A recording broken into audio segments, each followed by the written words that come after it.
This is one of the biggest used car lots in the South Korean capital, Seoul.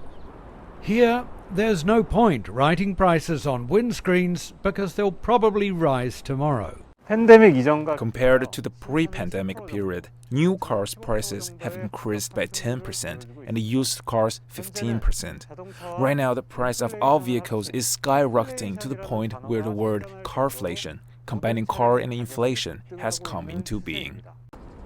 While the pandemic played its part in carflation, the big concern is now the conflict in Ukraine.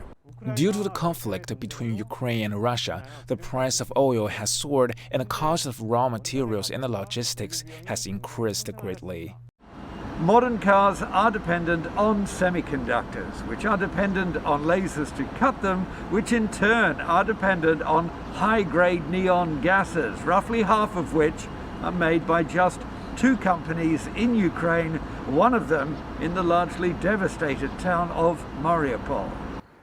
New cars also require many rare earth materials supplied by Russia for batteries, pollution-reducing catalytic converters, and, of course, semiconductors. Before people can count on, well, if the semiconductor is not available now, it'll be available eventually. But now that period of being available eventually has been put backwards because a lot of these crucial elements are no longer going to be available for an extended period of time.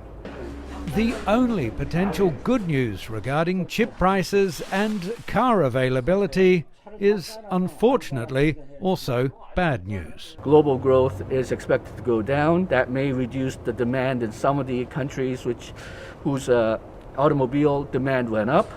And the rising interest rates led by the United States will probably be followed by most of the advanced countries. That may also reduce the demand for automobiles, which may reduce the so-called carflation. With no reduction in carflation on the immediate horizon, many Korean motorists are hanging on to their old cars, leading to a not unwelcome boom in the auto repair sector. Jack Barton, CGTN, Seoul.